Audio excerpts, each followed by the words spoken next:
In just 2 days, Honkai Star Rail will officially launch on PlayStation 5 and a bunch of players will make a big mistake. After asking my friends this one question, most replied with them regretting this decision. I agree with them and I wish someone had informed us when we started our accounts. Unfortunately, we didn't have this information at the time when the PC version launched, but it's not too late for the PlayStation 5 community. Now you're probably wondering, what's this big mistake and how do I avoid it? The one big mistake most players will make is pulling on the departure warp. Wait, what? How's that a mistake, Naz? It's a 20% discount and a guaranteed 5-star character.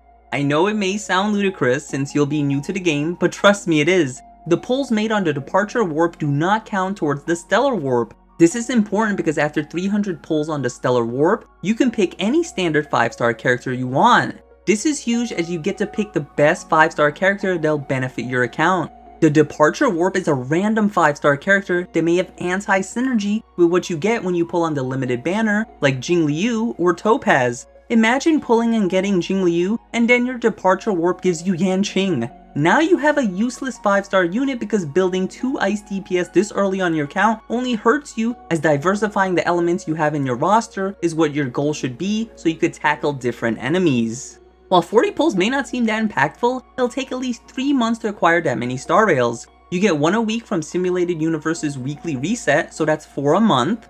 The monthly Battle Pass Nameless Honor gives us 5. And now this last one isn't even guaranteed. In the shop every month you get to buy 5, but you need to pay with Undying Embers. At the start of your journey, you will be swimming in this currency, but as you get later in the game and you realize the Hoyoverse toned back on how many resources they're giving you, you'll be scraping by just to get these tickets. The only reason I see that you should pull on the departure warp is if you're here for a fun time, and you'll drop the game in a month or 2. But for those coming from other gacha games and you plan on sticking around for the long haul, it's in your best interest to hold off on the departure warp until you get your 300 stellar warps. The departure warp isn't going anywhere. It's permanent and it'll be here until you make 50 pulls.